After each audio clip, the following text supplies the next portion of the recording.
ya, karena kita belum tamat nih film One Piece. Jangan-jangan masih banyak misteri-misteri lain nih terkait One Piece. Kayak Im Sama kita kan belum tahu nih. Im Sama ini sebenarnya siapa? Karena kan contohnya Tenryubito ya kan kita kesel banget pas kalau lihat Tenryubito ini bertingkah gitu ya. Nah itu mungkin yang membuat film ini Uniknya tuh itu ya Pak ya, kan biasanya kalau di kita kerajaan-kerajaan itu kan raja-rajanya itu sebagai penguasa tertinggi gitu ya Pak ya. Justru kalau di dunia One Piece itu justru kayak saya juga masih galau ya. Maksudnya masih agak bingung ya di sisi lain karena kan sekarang itu di akhir-akhir ini ada Im Sama ya. Nah, dulu tuh saya berpikir Tenryubito lah yang paling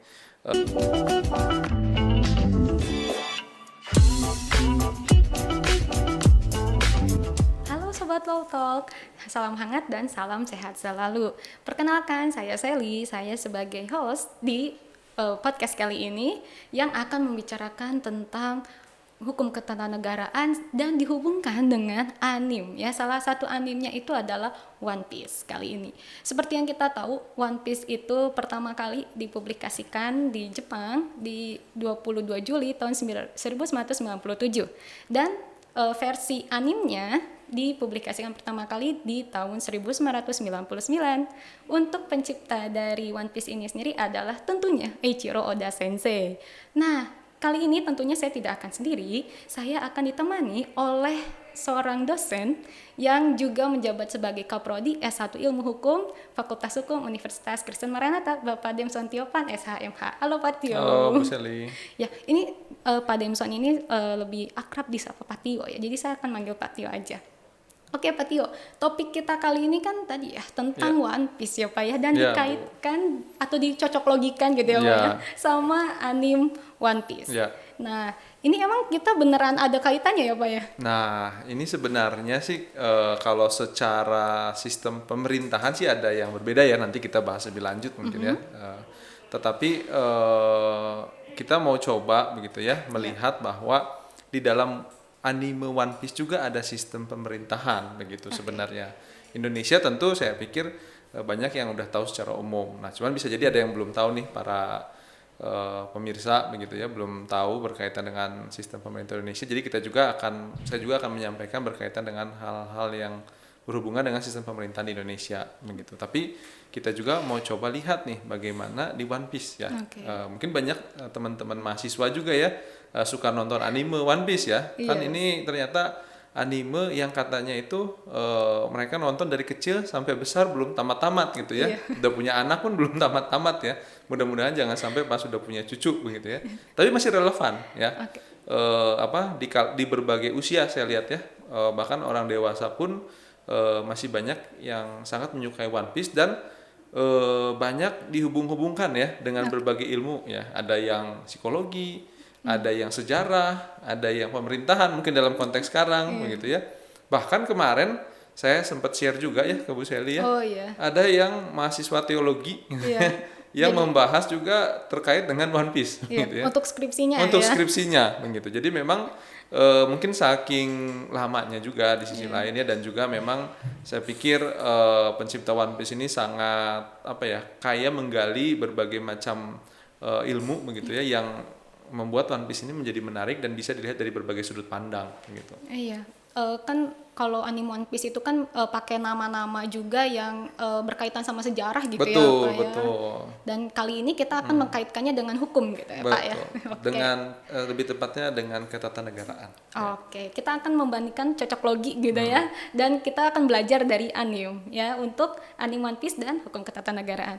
Oke Pak, emang tadi ya kita kan bisa mengkaitkan gitu ya Iya. Pak ya, atau membandingkan gitu ya, walaupun tidak bisa dibandingkan secara keseluruhan Iya. gitu ya Pak ya, ketatanegaraan Indonesia sama One Piece. Iya. Tapi kalau ketatanegaraan itu emang apa sih Pak lingkup-lingkupnya gitu? Ya, jadi kalau kita melihat dari pengertiannya ya bahwa tata negara itu sebenarnya segala hal ya berkaitan dengan tata negara, misalkan seperti peraturan-peraturan, susunan pemerintahan, misalkan lalu kemudian bentuk negara dan sebagainya yang menjadi pengaturan dari suatu negara begitu. Oke, kalau di One Piece sendiri nih Pak, kan lebih ke apa nih Pak untuk sistem pemerintahannya atau Ya, gimana? kalau kita mau kaitkan ya dengan anime ya tentu kalau kita yang sering menonton One Piece ya, sebenarnya saya sendiri tidak terlalu dalam ya, tapi secara umum sebagai orang yang sering menonton film tersebut, saya melihat memang ada juga ya sistem pemerintahan di One Piece begitu ya, sehingga terjadi misalkan ada kaum-kaum yang memberontak nih kepada pemerintah ya, world government gitu ya, pemerintah dunia begitu. Nah, itu kan disebut kaum misalkan revolusioner misalkan. Lalu kemudian di sana juga ada bajak laut ya, yang bisa dibilang menentang juga dengan pemerintah, cuman sifatnya tuh tidak sereaktif revolusioner gitu ya. Revolusioner kan jelas banget tujuannya gitu. Kalau bajak laut mungkin lebih bebas. Pemerintahnya yang kadang-kadang pengen menghancurkan bajak lautnya misalkan begitu. Nah, kurang lebih di dalam One Piece ada juga kan, nanti juga ada siapa pemimpinnya gitu ya. Kemudian kok di zaman pemerintahan sekarang banyak pemberontakan. Berarti kan ada sesuatu yang terjadi, apakah pemerintahannya absolut gitu ya, atau demokratis, mungkin dulunya lebih demokratis sehingga banyak orang yang pengen menghancurkan pemerintahan yang sekarang kan bisa juga seperti itu gitu. Dan ada yang kerajaan juga ya Pak? Ada yang kerajaan juga dan kalau saya lihat di One Piece itu justru banyaknya kerajaan ya pemerintahannya gitu. Oke, kalau untuk tadi di dunia One Piece, kalau untuk sistem ketatanegaraan di Indonesia sendiri gimana sih Pak? Ya, kalau di Indonesia sendiri tentu saja sistem ketatanegaraan yang diatur ya di dalam konstitusi kita, Undang-Undang Dasar 1945. Nah, di dalam Undang-Undang Dasar 45 salah satunya tercantum berkaitan dengan sistem pemerintahan. Pemerintahan kita itu menganut sistem presidensial ya, di mana sistem pemerintahan negara yang kita itu republik ya, kekuasaan eksekutif itu dipilih melalui pemilu dan terpisah dari kekuasaan legislatif. Jadi dia tidak bersatu ya antara kekuasaan eksekutif dengan legislatif begitu. Oke, kalau di dunia One Piece mungkin presidennya siapa nih Pak kalau di dunia One Piece? Nah, memang saya juga masih galau ya. Maksudnya masih agak bingung ya di sisi lain karena kan sekarang itu di akhir-akhir ini ada Im Sama ya. Nah, dulu tuh saya berpikir Tenryubito lah yang paling tinggi ya, gitu paling berkuasa, dan itu pun kan Tenryubito-nya itu tidak banyak ya. Tenryubito itu banyak ternyata. Awalnya juga saya pikir cuma satu gitu ya dan keluarganya doang gitu. Keluarga Carlos gitu. Ternyata berbagai macam keluarga ya Tenryubito itu ya. Jadi awalnya saya berpikir ya mungkin Dewan Presiden lah saya anggap begitu ya. Dewan Presiden itu Tenryubito ya karena dianggapnya paling tinggi. Walaupun sekarang ada Im Sama yang kita juga belum tahu nih kedudukannya itu seperti apa begitu. Kalau mungkin lebih jelas lagi, kalau mungkin diperjelas lagi bisa jadi nih Im Sama yang paling tinggi ya. Mungkin kalau presiden ya mungkin dia presidennya. Tapi sejauh ini kita masih lebih jelas tuh Tenryubito ya karena dia banyak. Saya mungkin bisa mengistilahkannya mungkin dewan ya. Dewan. Kenapa? Karena mereka kedudukannya sama kan. Tenryubito itu hanya takut sama Tenryubito yang lain gitu. Mereka nggak takut kan sama admiral, sama Gorosei gitu ya. Mereka nggak takut kan di bawahannya semua gitu. Walaupun mereka sebenarnya paling lemah ya kalau dari kita lihat film-filmnya ya. Cuman mereka dalam sistem mereka kedudukannya paling tinggi gitu. Oke, berarti itu ada di suatu sistem juga kan ada struktur gitu ya Pak ya. Nah, untuk struktur kenegaraan tadi kan ada berkaitan sama eksekutif tadi ya, presiden gitu kita bahas. Nah, kalau untuk struktur kenegaraan di Indonesia itu apa aja sih Pak? Ya, kita ini sebenarnya menganut prinsip ya seperti trias politika ya yang ada di Amerika Serikat. Walaupun sebenarnya sudah berkembang ya, nggak trias politika murni lagi, tapi akarnya dari sana. Ada kekuasaan eksekutif, legislatif, dan juga yudikatif. Nah, kekuatan eksekutif kan kita tahu itu ada presiden ya, kekuasaan yang menjalankan undang-undang. Lalu kemudian ada juga kekuasaan legislatif ya, kekuasaan yang membentuk undang-undang ya. Nah, ini kekuasaan ini utamanya ada di lembaga yang kita kenal DPR ya. Ada juga DPD ya, ada juga MPR, tapi lebih banyak di DPR. Ya bahkan sebenarnya bukan eksekutif ya, mohon maaf, presiden, lembaga kepresidenan pun terlibat juga nih dalam pembuatan undang-undang sebenarnya ya, dalam kekuasaan legislatif. Kemudian ada juga kekuasaan yang sifatnya yudikatif, yaitu merupakan kekuasaan yang menegakkan undang-undang ya. Jadi kalau ada pelanggaran-pelanggaran terhadap peraturan perundang-undangan ditegakkan oleh lembaga ini. Kita kenal ada Mahkamah Konstitusi, ada Mahkamah Agung gitu ya. Dan mungkin bisa juga sih kita Nah, untuk KY sendiri memang bisa dibilang dia lebih kepada pengawasan terhadap hakim ya. Lalu kemudian ada juga, nah kalau Indonesia ada lagi nih lembaga yang mungkin disebutnya eksaminatif ya. Jadi lembaga yang memiliki kekuasaan terhadap misalkan pemeriksaan keuangan. Contohnya di Indonesia itu ada BPK ya, Badan Pemeriksa Keuangan gitu. Kalau dalam konteks Indonesia ya. Iya, kalau dalam konteks One Piece berarti tadi ya kalau eksekutifnya berarti Tenryubito. Mungkin bisa ya dikaitkan, nanti bisa juga kalau ini kan nanti di-share di YouTube ya, teman-teman yang lain mau punya pandangan yang beda juga nggak masalah ya, menafsirkan film One Piece dikaitkan dengan sistem pemerintahan. Nah, cuman kalau saya pikir Tenryubito lah sejauh ini ya, mungkin yang bisa kita kenal ya sebagai pemimpin yang tinggi ya, lembaganya ya, lembaga tinggi, walaupun banyak isinya gitu, karena mereka sendiri hanya bisa dibilang takut sama Tenryubito yang lain, jadi mereka bisa menyakiti hanya sesama Tenryubito gitu ya. Kemudian ada juga bisa dibilang apa itu Gorosei ya, Gorosei itu mungkin menteri-menterinya mungkin ya, kalau dikaitkan dengan apa namanya sistem pemerintahan yang ada gitu, bisa dibilang menteri-menterinya ya, karena di bawah langsung dari Tenryubito ya kan. Kemudian ada juga agen rahasia ya, di sisi lain ya, CP0 kayak gitu ya, seperti pemerintahan juga kan sebenarnya. Kalau pemerintah dunia itu apa legislatif Pak kalau dibandingkan gitu kan Pak? Nah, kalau saya lihat sih pemerintah dunia itu ya kayak semacam negara ya. Apa namanya, pemerintah dunia begitu. Nah, di dalam pemerintah dunia itu ya ada Gorosei, ada Tenryubito, ada angkatan laut ya. Kemudian ada tadi apa? Agen mata-mata tadi? CP0 misalkan begitu ya. Dan bahkan ada tentara bayaran ya, bukan tentara bayaran, apa namanya? Shichibuka ya. Kan ada juga yang direkrut gitu ya untuk membantu mereka begitu, walaupun katanya sekarang udah tidak dibutuhkan lagi ya Shichibuka itu ya, dibubarkan begitu. Nah, ada juga mungkin referee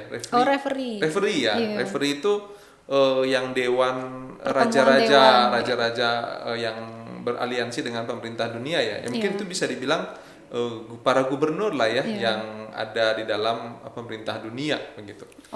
Nah, hal-hal tersebut ya memang kalau kita lihat One Piece ya punya dunianya sendiri ya. Kalau kita analogikan persis, tentu tidak persis ya. Sulit karena beda. Kalau kita kan nggak kerajaan. Kalau saya lihat One Piece itu lebih ke kerajaan ya. Tenryubito itu kan yang disebut sebagai apa, naga langit itu kan sebenarnya kerajaan yang memenangkan perang lah, saya anggap begitu ya, yang pernah mengalahkan kerajaan yang pernah berkuasa sebelumnya, lalu kemudian dia menjadi pemimpin dunia dan dia menjadi penguasa paling tinggi begitu. Walaupun belum ke reveal juga semua ya Pak ya, soalnya ada abad kekosongan. Panjang ya. Kalau kita sebenarnya bisa jadi sifatnya sementara ya, karena kita belum tamat nih film One Piece. Jangan-jangan masih banyak misteri-misteri lain nih terkait One Piece. Kayak Im Sama kita kan belum tahu nih. Im Sama ini sebenarnya siapa? Karena kan ketika itu kita hanya digambarkan para admiral ya kalau nggak salah yang sujud di depan Im Sama itu. Gorosei para Gorosei sujud di depan Im Sama. Nah, udah aja kita hanya dikasih gambaran itu. Gitu. Dia paling berkuasa tapi nggak tahu gimana gitu. Atau siapa gitu. Bahkan di awal juga kan kursinya kosong ya kelihatannya ya. Ternyata ada Im Sama itu. Gitu. Iya. Malah uniknya tuh itu ya Pak ya, kan biasanya kalau di kita kerajaan-kerajaan itu kan raja-rajanya itu sebagai penguasa tertinggi gitu ya Pak ya. Justru kalau di dunia One Piece itu justru kayak gubernur ya Pak ya, soalnya dia jadi perwakilan dari setiap negara untuk bertemu di referee itu ya di Marijoa. Mereka juga kan sebenarnya lebih lemah dari Tenryubito kan. Waktu itu ada scene di mana siapa sih Bu namanya yang putri lautan itu?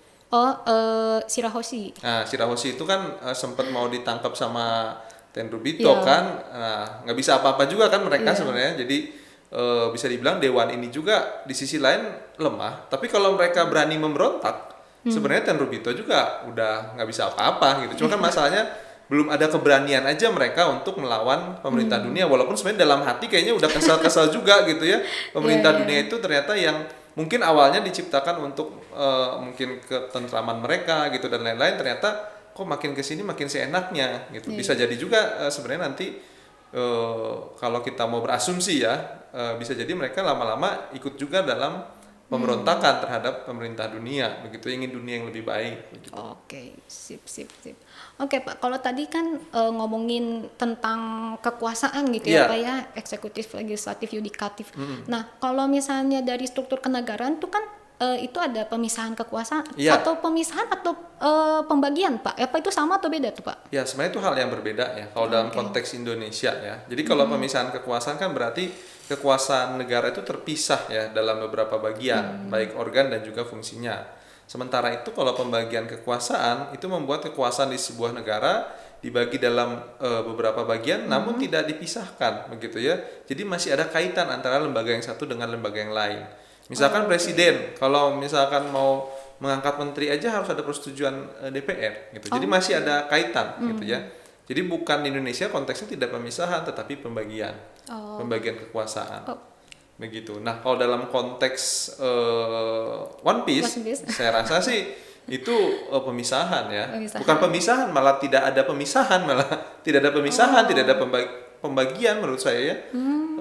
Kalaupun ada pembagian sifatnya itu hierarkis, maksudnya semua bawahan gitu.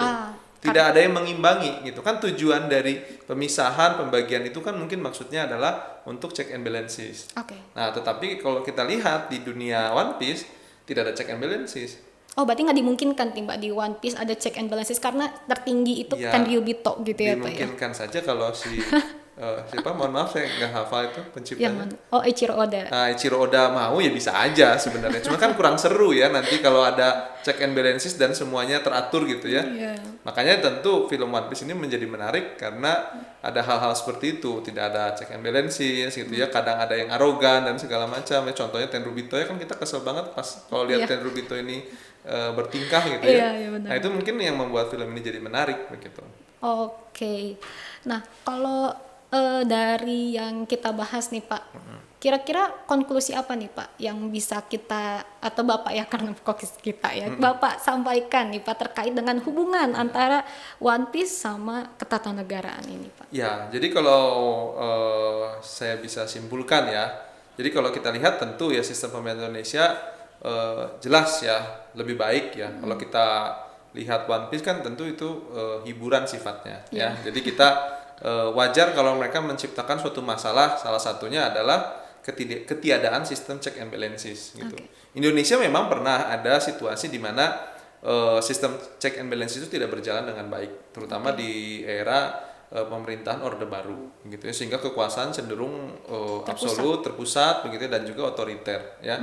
Nah, tapi sekarang tentu sistem pemerintahan kita sudah jauh lebih baik ya, ada sistem check and balances sehingga kekuasaan yang satu dapat mengimbangi ya kekuasaan yang lain, sehingga kekuasaan yang lain pun tidak seenaknya ya. Jadi itu yang mungkin bisa saya simpulkan ya, ada perbedaan sistem pemerintahan yang pertama, kemudian check and balances ya, tapi tentu saja One Piece kan suatu film yang dibuat untuk menghibur ya, sehingga wajar tidak ada check and balances. Nah mungkin nanti konklusinya ya harapannya nanti misalkan ada yang menaklukkan pemerintah dunia begitu ya, sehingga keseimbangan terjadi, mungkin itu kali ya di akhir cerita gitu ya, terjadi check and balances antara kekuasaan yang satu dengan kekuasaan lain, atau nantinya ada raja yang adil gitu ya, yang memerintah dunia sehingga dunia jauh lebih baik dibandingkan sekarang gitu. Soalnya konsep keadilannya itu beda-beda juga ya Pak ya, dari setiap kayak angkatan laut ya gitu ya, sama pemerintah dunia, sama bajak laut yang baik gitu ya, beda-beda ya Pak konsep keadilan. Dan masih banyak misteri kan sebenarnya. Kayak kadang-kadang di sisi lain angkatan laut itu kayak sikapnya tuh adil gitu ya. Ada idealisme tertentu yang bagus gitu di angkatan laut ya, terutama untuk orang-orang tertentu gitu. Tapi kan kadang-kadang ada juga admiral-admiral yang terkesan kejam gitu ya, terkesan seenaknya juga gitu ya, sangat berlebihan membenci bajak laut, padahal bajak laut yang dia benci itu bukan bajak laut yang kejam begitu ya. Tapi di sisi lain wajar ada yang sangat nggak suka sama bajak laut karena kejam gitu. Itu contoh. Tapi di sisi lain juga bajak laut sama juga ada yang sangat kejam gitu. Tapi juga kayak Luffy dan kawan-kawan rasanya tidak pernah ada histori kita lihat bajak laut topi jerami ini membunuh ya. Nggak gitu ada. Ya. Nah kalau sedangkan yang lain kan ada ya histori itu gitu. Nah itu contoh juga gitu. Dan revolusioner juga kita nggak tahu nih arahnya kemana nih. Iya. Mereka juga kan sebenarnya membunuh juga nih di sisi lain ya, tapi membunuhnya ceritanya bajak laut terutama ya. Pemerintah dunia ya, angkatan laut. Nah, disitulah nanti mungkin lama-lama kita akan makin jelas, semakin filmnya maju dan mendekati akhir ya, kita akan mungkin makin tahu ya nanti siapa sih sebenarnya yang Paling berkuasa di paling sana. berkuasa dan konsep keadilan yang ingin dicapai apa begitu. Oke, sip. Sekali lagi thank you Pak Tio untuk Sama-sama Bu, mudah-mudahan dari sisi ketatanegaranya kita bisa mengedukasi ya, dan Iya. juga sisi One Piece-nya mungkin bisa menghibur juga begitu Iya. ya, terutama rekan-rekan yang suka ya dengan Iya. film anime One Piece begitu. Oke, thank you Bapak. Sama-sama. Oke teman-teman, Sobat Low Talk, sekian untuk belajar dari anime kali ini. Ya kita akan mungkin kembali ya untuk anime yang lain, atau misalnya dari sisi yang lain. Tadi kan kita udah bahas dari sisi pemerintahannya ya. Nanti mungkin kita akan bahas dari sisi yang lain yang tentunya berkaitan sama hukum. Dan tentu kita akan belajar lagi ya untuk hal-hal yang lainnya. Dan sekian podcast belajar dari anime kali ini. Sampai jumpa di lain kesempatan.